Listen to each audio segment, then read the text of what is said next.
Okay, so this is where I'm going to start adding the details. So I'm going to give you an intro to how I do this.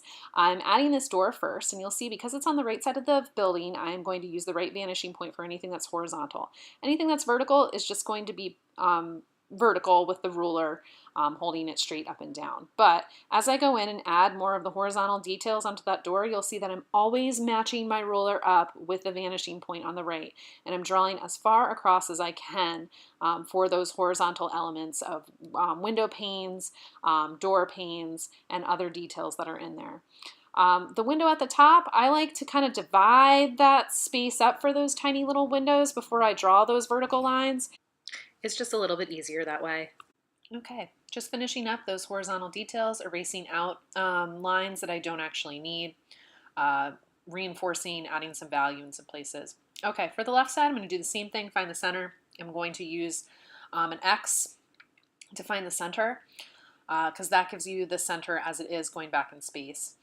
I'm making another X here just to give me some idea of how to place the window on the left. And then as I go in to do the horizontal parts of that window on the right side of the left side of the building, you'll notice I'm using the vanishing point on the left, and then I'm drawing the lines already like for the window that's all the way to the far left.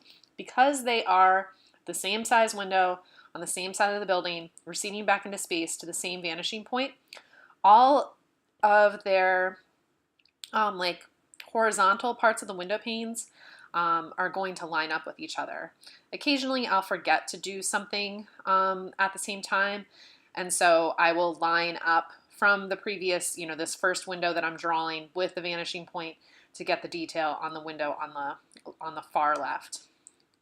So you can see that I'm doing that now. The window on the far left, I'm just adding the shutters, and then all of those window panes I ended up using the ruler with the vanishing point and making sure that it matched up with the other window as well. Okay, now I'm positioning the door on the left in there as well. And so anything that's horizontal, I'm matching up with that left vanishing point. Anything that's vertical, I'm holding the ruler vertically. Now I'm just erasing out some of the lines that are a little bit distracting and just reinforcing some of the more important lines. So as you add all these guidelines, especially those crisscross X's, and you have the horizon line in there, you do have to erase some things out. Okay.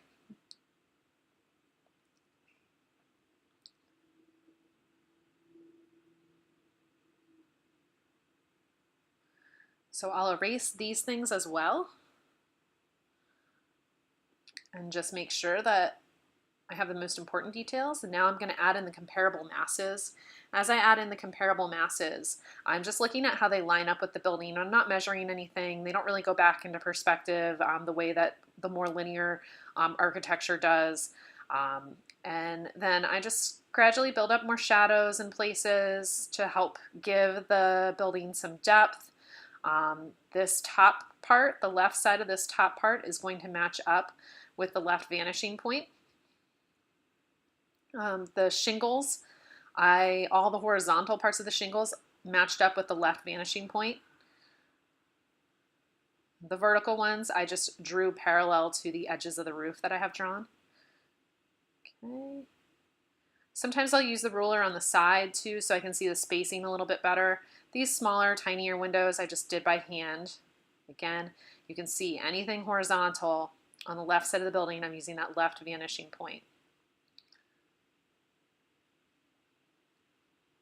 Okay. I like to work around in a lot of different places all at once. I don't kind of like to work in like one particular area and finish it in complete and full detail. I like to kind of map around. It helps me to keep my values consistent throughout the piece.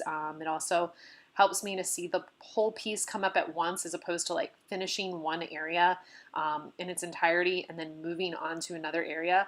I find that that approach is really laborsome, and I feel like I lose my energy when I work that way. So I would also encourage you to consider how you can work around your piece to build it all up at once.